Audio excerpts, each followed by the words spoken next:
Buenas tardes. Ante una cordial invitación, Ilustre Colegio de Abogados, en el cual tengo el honor de ser integrante honorario, expongo sobre un tema que probablemente, con tantas cosas que vienen ocurriendo, está pasando de soslayo. Y es un tema que creo que trae muchísimos más riesgos que algunos de los otros a los cuales se les está asignando una relevancia especial. Uno puede o no estar de acuerdo con la labor de Delia Espinosa. Lo que no puede y no debe es asumir que la discrepancia con la persona se ha utilizado como un pretexto para pasar al copamiento de una institución. Vamos viendo los capítulos. Cuando se instituye a la anterior fiscal de la Nación, la señora Patricia Benavides, sin su acuerdo, sin su consentimiento, Delia Espinosa es enviada al Jurado Nacional de Elecciones, institución con la cual podemos tener diferencias, pero cuya honorabilidad, por lo menos en este contexto, no está en discusión, no está en duda. ¿Qué es lo que pasa? No la quiere dejar porque es una decisión que desde la Junta Fiscal de Supremos le impulsa a quien es fiscal de la Nación. Y recuerde, en ese momento, es un momento donde la doctora Ábalos no puede participar porque ha sido inhabilitada por 5 años, después el Poder Judicial la restituye en el cargo. El doctor Sánchez tenía problemas de salud, pues con un control de la Junta Nacional, de la Junta de Fiscales Supremos, se le dice, doctor Espinosa, vaya donde la institución la necesita, aunque la institución no la necesitaba necesariamente ahí, porque la norma es muy clara. La configuración del Jurado Nacional de Elecciones tiene, hasta hoy, no se sabe si se modificará eso, a la presidencia a alguien designado por la Corte Suprema, el Poder Judicial, y uno de sus integrantes o una de sus integrantes es alguien que viene por parte del Ministerio Público, pero viene por parte del Ministerio Público pudiendo ser fiscal en funciones o fiscal retirado. No tiene sentido que pues, teniendo una Junta de Fiscales Supremos incompleta, lleguemos a la situación en que le hagamos perder más peso específico a esa Junta, la llenemos más para poder hacer su trabajo de provisionales, de suplentes, de cualquier fórmula, pero no de sus titulares. Cuando sale la señora Patricia Benavides por el procedimiento que le abre la entonces composición de la Junta Nacional de Justicia, pues vuelve la señora Espinosa y después de un interinato de, del fiscal Villena. Y esto es importante anotar. porque no es que al día siguiente que primero se suspende y después se destituye a la señora, a la señora Benavides, se nombra a un titular, no. Allí se prefiere tener un interinato y que lo asume Villena, y es en el contexto, después de asumirse el interinato, que se repone desde la Junta, desde el Jurado Nacional de Elecciones, a la Junta de Fiscales Supremos, a la doctora Espinosa. ¿Por qué este dato es sumamente importante? Porque en el interín de esta situación se va a dar una ley controvertida y controvertible, ¿ya? Esta ley lo que va a plantear es que la ley, que es la 32.130, ley que modifica el Código Procesal Penal para poder fortalecer la investigación del delito. Eh, entonces, ¿qué es lo que va a hacer? Esta ley va a regatear, ¿sí? Va a regatear la función que la misma Constitución establece a los fiscales, ser quienes dirigen, y a las fiscales, ser quienes dirigen la investigación penal. Es cierto que hay una participación de la policía, pero esa participación de la policía se da en un contexto diferente. Esa participación de la policía se da en un contexto de apoyo, de colaboración. Hay quien dirige, de quien apoya. En ese escenario es que con la gestión del interinato de Villena, Ábalos suspendida, Espinosa no vuelve todavía del Jurado Nacional de Elecciones, es que se aprueba un reglamento establecido por la misma Junta de Fiscales Supremos. Un reglamento que lo que va a decir es un momentito, leamos la Constitución, tomemos algunos artículos, como el 159, que es clave, sobre todo en sus numerales primero y cuarto.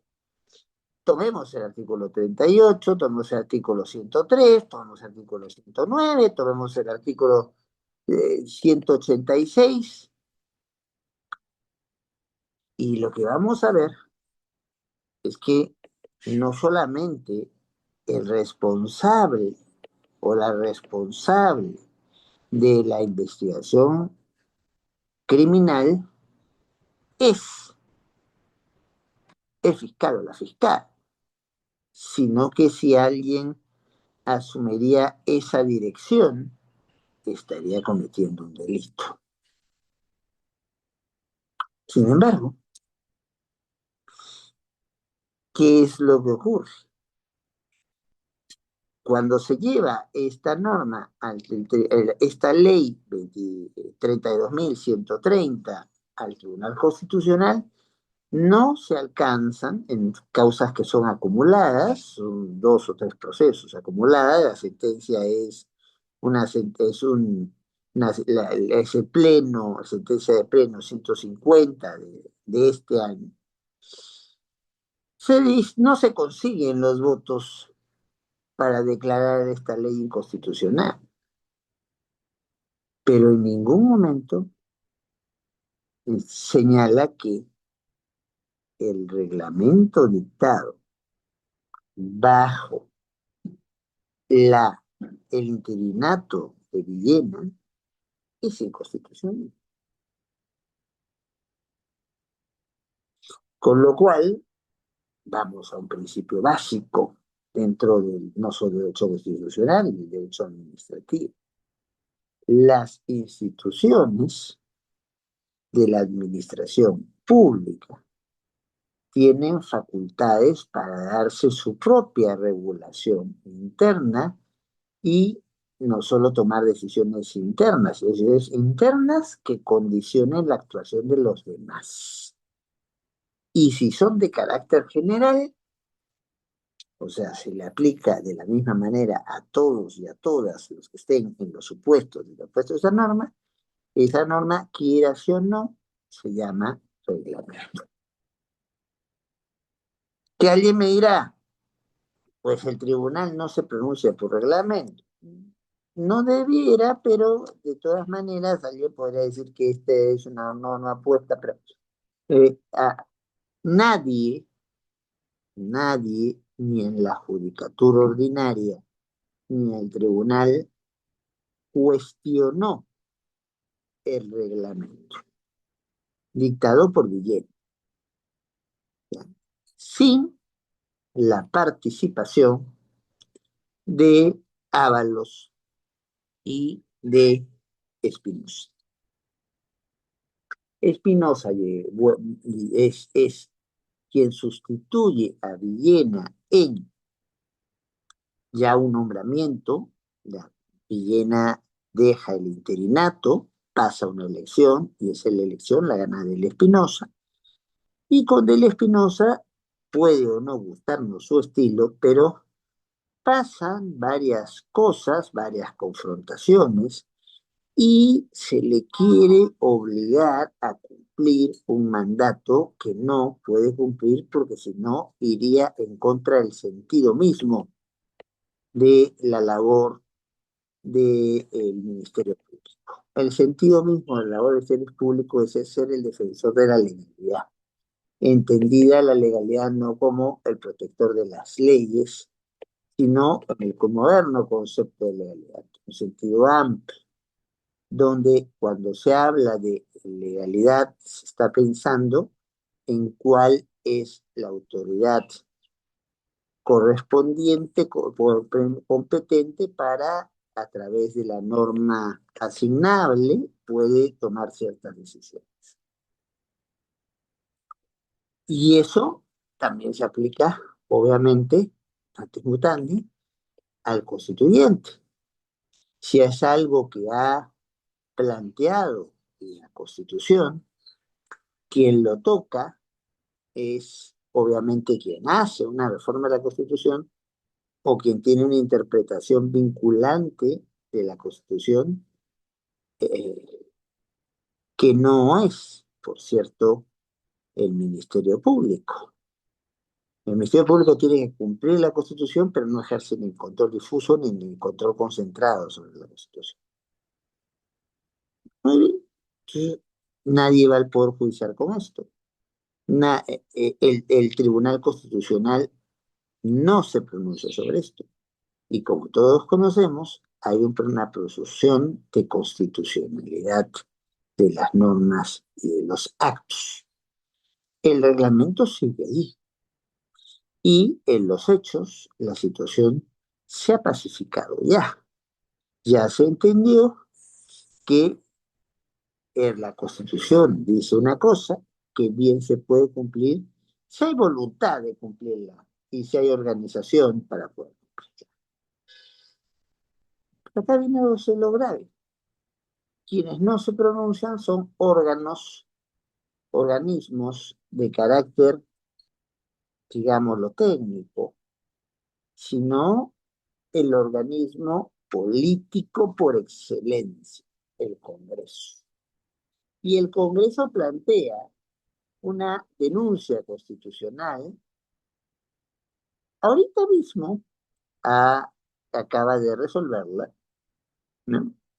Donde lo que está discutiendo es que este reglamento estaría yendo en contra de la Constitución y en función de eso habría una infracción constitucional, en principio, Pero no solamente se va a hablar de una infracción entonces constitucional, sino también se va a hacer referencia a que se habría cometido un delito de abuso de autoridad, de falsedad genérica, prevaricato y posible instigación al delito de usurpación de funciones. Muy bien. Entonces, ¿y qué es lo que va a ocurrir? Se discute esto cuando se lleva a la discusión que es contra 4 fiscales supremos. El 15 de octubre, la Junta de Fiscales Supremos, entonces, entonces va a hacer sus descargos, todos van presentando cuáles son sus posiciones, el Tribunal Constitucional, entonces ya se había pronunciado, y hoy nos encontramos con la sorpresa que lo que no se consiguió por la puerta, se quiere conseguir por la ventana. Esto no es, y no nos engañemos, una crítica a la doctora Delia Espinosa, que, como toda funcionaria pública, puede tener virtudes y efectos. Esto es, no pude sacarla con una decisión de la Junta Nacional de Justicia porque hay un juez que dictó una medida para reponerla y los jueces tienen prevención. Entonces, no voy a aplicar un control jurídico. Menciono aquí la posibilidad de habilitar la comisión de delito de función, que es lo que menos me preocupa. Lo que me preocupa es que pueda seguir ejerciendo la función de fiscal y sobre todo la fiscal de la nación.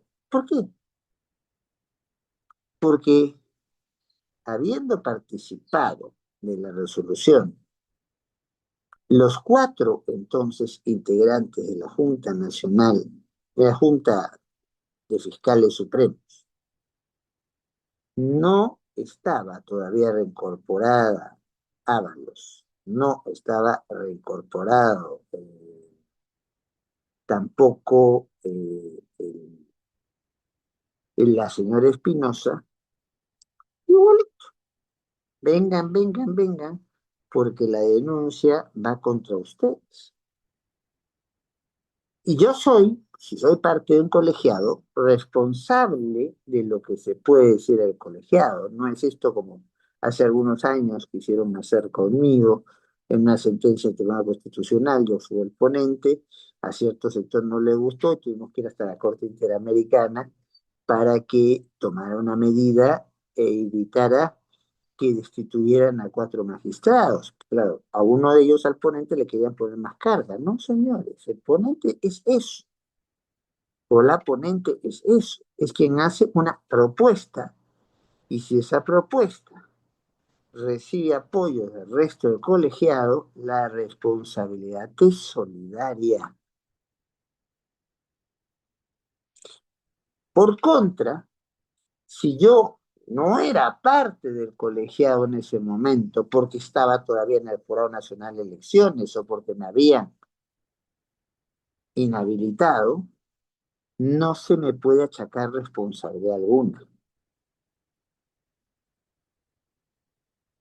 Pero ¿qué pasa? Qué curioso, se cita en la convocatoria a el exfiscal interino de la Nación para la denuncia constitucional, al todavía fiscal supremo, Carlos Villena.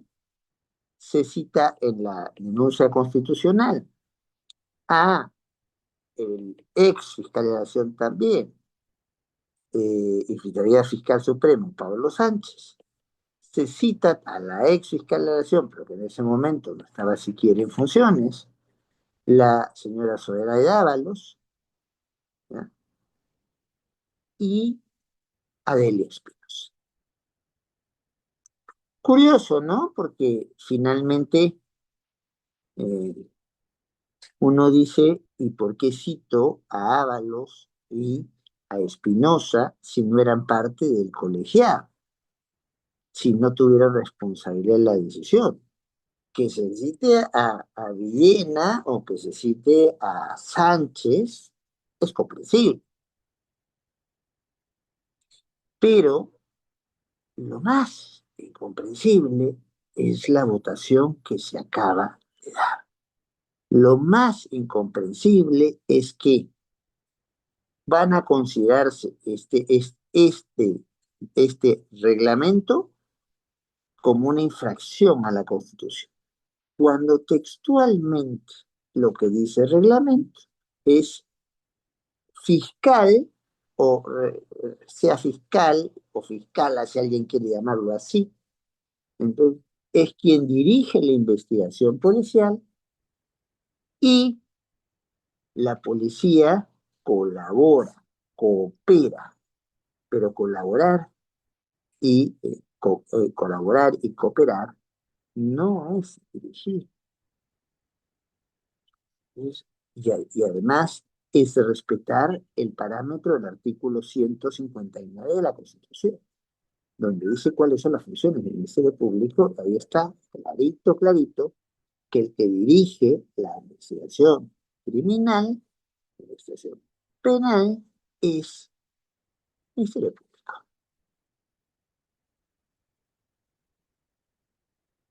Resultado, la única persona de las cuatro convocadas a la cual se le ha aplicado ahora en la Comisión Permanente del Congreso, ¿ya?, una inhabilitación por 10 años para la función pública, el máximo que se puede plantear, es Adela Espinosa,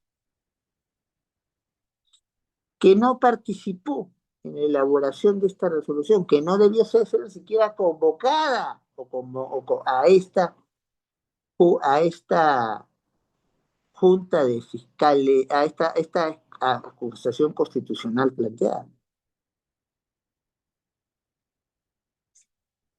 No debía convocarse, no había participado en el reglamento, aún asumiendo que el reglamento haya sido una infracción constitucional, que por cierto, el intérprete de cierre vinculante de la Constitución no es el Congreso, es el Tribunal Constitucional. El Tribunal Constitucional no cuestionó una línea de ese reglamento, ni siquiera interpretándolo como parte de un bloque de constitucionalidad, para que alguien no me diga, oiga, pero que los reglamentos se ven por acciones populares. No, no, no, no. ¿Quién pudo haberse pronunciado en la idea que este reglamento no es un reglamento autónomo, sino es el desarrollo de parámetros constitucionalmente establecidos? Porque la Constitución peruana sí dice quién es cuál es la autoridad que va a dirigir las investigaciones, los procedimientos de este tipo. Entonces, alguien que ni siquiera había participado en la elaboración del reglamento es inhabilitada por 10 años para el ejercicio de la función pública.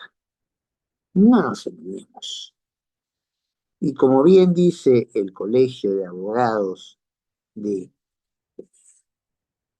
Ayacucho, que en este caso me honra con la posibilidad de participar y decirles esto en un comunicado firmado por su mesa directiva, pues esto huele muy mal.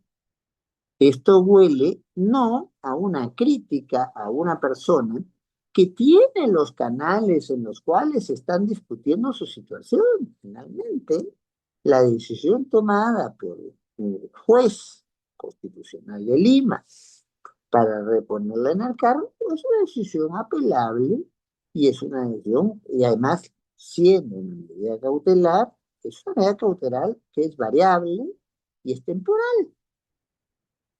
Pero claro, como ese camino se ve lento, se ve perdido, eso nos demuestra que aquí lo que se está jugando es a un ataque personal, que a su vez deviene en un ataque institucional. Y en eso voy terminando y me explico. Si no hay un cambio de normativa que está discutiéndose en el Congreso, en el año 2026, hacia principios de este próximo año, el fiscal Pablo Sánchez y la fiscal suprema, los dos fiscales supremos y el fiscal de la Nación, la fiscal Zoraida Ábalos, se van por límite de edad. Históricamente el límite de edad había sido 75 años, fue reducido a 70 y algunas de las bancadas con más convocatoria en el Congreso, entre ellas Fuerza Popular, plantearon, vamos a volver a esta lógica y eso está pendiente de discusión. Pero claro, si no consiguen los votos necesarios, miren lo que va a pasar dentro de muy poquito. Ha vuelto la señora Benavides, con todos sus problemas que ya son archiconocidos. Ha vuelto el señor Gálvez, que también, yo soy amigo, mis amigos, pero más amigo de la verdad, está tomando algunas decisiones que por lo menos son discutibles. Hay una resolución que permite, además, todavía es muy poco, en ese sentido, es muy poco elegante, por decirlo menos, sacar a la doctora Caballero y a su adjunta del puesto que tenían cuando ellas justamente llevaban las carpetas del caso Cuellos Blancos, caso en el cual todavía sigue siendo investigado Tomás Alain Morales. Y hay una resolución también ya que permitiría la vuelta del fiscal Arce. Entonces, no es una decisión solamente que incida sobre Delia Espinosa. No es la manera de darle la vuelta frente a quien se tiene críticas y como todo funcionario puede equivocarse y puede tenerse críticas sobre él o sobre ella. No, esto huele muy fuerte a intento de copamiento del Ministerio Público.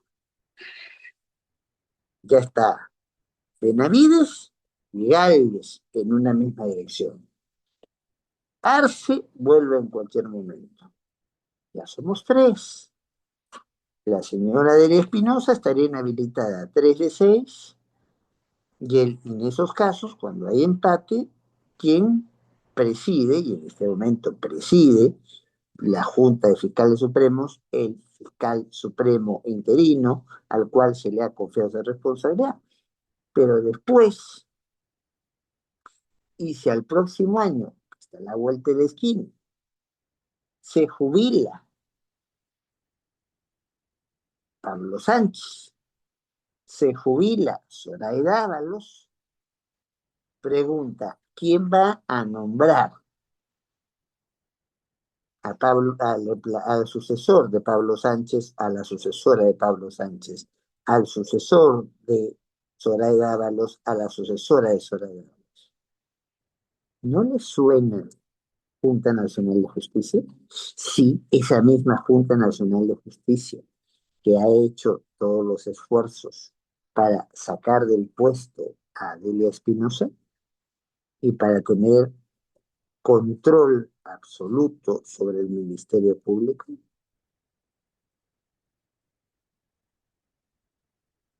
No me digan entonces que esto es una cuestión menor o el pleito de una serie de instituciones con una persona. No.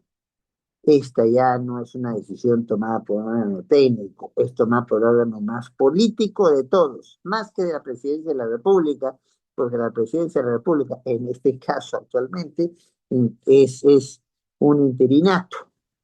Y aunque no fuera un interinato, la presidencia de la República representa a la mayoría de peruanos y peruanas que ganaron las elecciones con su voto, sea en primera o segunda vuelta. No, en el Congreso, teóricamente, está la representación de todos y todas las que tienen un nivel de representación suficiente para poder llegar a una curul. Sí, hay barreras, ¿ya? Pero tampoco se trata que alguien sea congresista con 0,1% de la votación en su partido, ¿no? El órgano por excelencia de representación política en el Perú es el Congreso.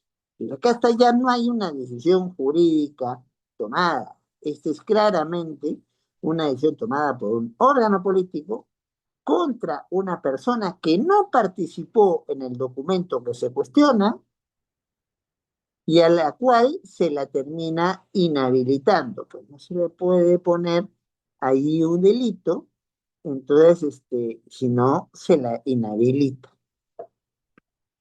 Si yo no soy parte de la decisión, ¿cómo van a decir que he cometido un delito? Si yo estaba preso, nunca lo esté, y matan a alguna persona cuando yo estaba a 100 kilómetros de distancia, pues a menos que prueben que yo di la orden, ahí tendré vinculación con delito, pues si no, tengo mayor vinculación con delito. Preocupante. Y no deberíamos, como bien está exigiendo el Colegio de Abogados de Ayacucho, que en este momento me honro representar, no deberíamos dejar pasar esto por agua tibia. Ni los colegas de la Junta de Fiscales Supremos, que también fueron parte de esta denuncia constitucional, pero no han sido sancionados, ni el fiscal supremo que está cumpliendo el interinato de la Junta de Fiscales Supremos, ni la otra integrante actual de la Junta de Fiscales Supremos, la señora Benavides, por más problemas que en lo personal puede haber tenido con Del Espinosa. Es una cuestión institucional. Acá hay una intromisión en la institución para cambiar la correlación de su órgano de gobierno y condicionar su actuación posterior. De entrada, ya volvió una de las personas que se había sacado, ya se reinstaló aceptando que no le toca ser fiscal de la Nación porque su mandato ya venció, pero tiene voto en la Junta de Fiscales Supremos, ya, eran dos, ya, y hay una sentencia del Tribunal Constitucional equivocada, independientemente de la buena relación que tengo con el fiscal supremo Arce, pero lo repone en el cargo. Y esos tres, más el voto de Tomás Aladino Gálvez, hacen mayoría en la Junta de Fiscales Supremos. Y la Junta de Fiscales Supremos es el órgano de gobierno por excelencia del Ministerio Público. Esto no es, como se ha dicho por allí, bueno, la señora es controvertida y nos la sacamos de encima. Esa es una intervención directa en uno de los pilares del sistema de justicia de nuestro país. Y por eso debiera, como el Colegio de Abogados de Ayacucho, haber una reacción de los otros colegios de abogados, de la sociedad civil organizada, de sus mismos colegas que no han sido inhabilitados, de la opinión pública en general. Yo los invito a que reflexionemos sobre eso, porque no vaya a pasarnos, y con esto acabo, lo del famoso poema de Bertolt Brecht. Cuando se llevaron a fulano, yo no me preocupé porque era judío. Cuando se llevaron a sutano, no me preocupé porque era gitano. Pero cuando fueron a llevarme, ya no había nadie que protestara por mí. No esperemos que lleguemos a una situación donde no tengamos canales institucionales que puedan proteger nuestros derechos y que puedan controlar abusos del poder o desviación del poder. Muchísimas gracias entonces al colegio, al ilustre colegio de, ah, de abogados de Ayacucho y que han tenido la gentileza de convocarme y el apoyo de algunos, con el apoyo de algunos estudiantes que son parte de mi grupo, porque no había que esperar a hacer una larga ceremonia para plantear esto. El pronunciamiento ya está puesto y ustedes lo pueden bajar de redes, pero y el decano del colegio de abogados de Ayacucho, quien le manda saludos, está fuera del país en una actividad académica. Entonces, con el mayor gusto, como miembro honorario de la orden, como persona que ha dedicado toda su vida al derecho de una manera derecha. A mí no me podrán decirse muchas cosas, pero nadie podrá decir que soy un abogado que resuelve en función a los honorarios o a los intereses que le convienen, aunque eso me genere riesgos. Aquí no podemos hacer el pacto infame de hablar a media voz. Aquí tenemos que pronunciarnos porque cosas como estas no pueden pasar, ni ahora ni después. Ya hemos vivido problemas parecidos en el pasado y hasta hoy estamos cargando, estamos lastrando las consecuencias de aquello. Los derechos están para protegerse, sea de quien sea. No importa si la señora Espinosa me cae bien o me cae mal. Si quiero separar a la señora Espinosa de su cargo, tengo canales para hacerlo. Pero sacarla por una infracción constitucional de un reglamento cuya constitucionalidad nadie ha discutido y en el cual, para remate, ni siquiera ha participado en su elaboración, solamente tiene un nombre: arbitrariedad. No dejemos que la arbitrariedad avance, que es el principal cáncer que corroe a todo Estado que busca ser un Estado constitucional. Muchas gracias por la oportunidad que se me ha dado de hacer esta intervención al Colegio de Abogados de Ayacucho, a las personas que me han apoyado a hacer esto rápido, pero hacerlo operativo. Y bueno, no solo sigamos conversando sobre el tema, busquemos actuar al respecto. Hasta siempre.